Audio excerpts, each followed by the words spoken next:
কেন ইমাম মেনন পাঁচদেরকে খোলা হাতে জামায় আদর করে কোটে নেওয়া হয়ে থাকে? যারা তাদেরকে সুযোগ করে দিয়েছে, আমরা বলবো তোমরা কি আওয়ামী লীগ দালালি শুরু করছো নাকি? আমরা মানি না। আমাদের কোমরে রশি লাগিয়েছ, তাদের কোমরে রশি লাগাতে হবে। আমাদের পায়ে লোহার চান্দুরি লাগিয়েছ, তাদের পায়ে লোহার চান্দুরি লাগাতে হবে। দ্বিতীয় দফা, সন্ত্রাসের বিরুদ্ধে আইন 2009 নামক কালো আইন অনতিবিলম্বে বাতিল করতে হবে।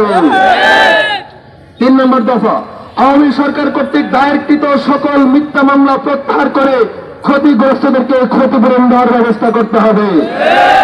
4 নম্বর দফা, রাষ্ট্র কর্তৃক কোন অপরাধীকে গুম অথবা ক্রস ফায়ার দেওয়া যাবে না।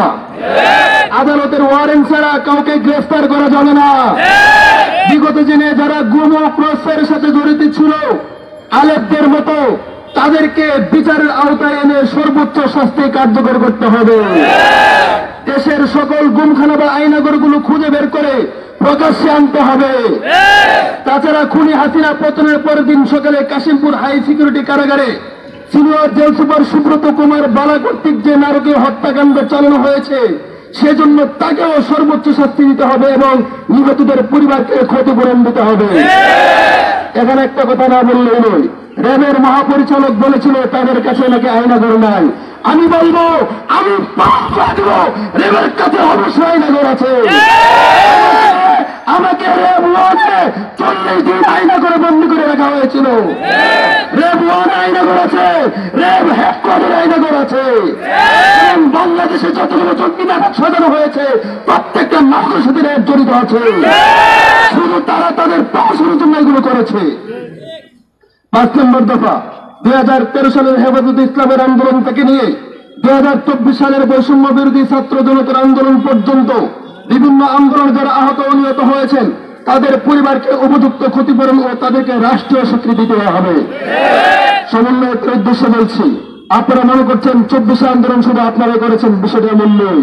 বরং এই আন্দোলন সূচনা করেছে ওলামায়ে কেরামের পবিত্র রক্তের মাধ্যমে। সুতরাং ছাত্রদের হত্যার বিচার করা হবে, আলেমদের হত্যার বিচার করা হবে না। এই জাতীয় বৈষম্য করা হলে কিন্তু এই দেশের কোটি কোটি ওলামায়ে কেরাম আবার বিদ্রোহ করবে। 6 নম্বর দফা, কারাগারের সকল বন্দীদের জন্য বৈষম্যহীনভাবে মৌলিক অধিকার নিশ্চিত করতে হবে।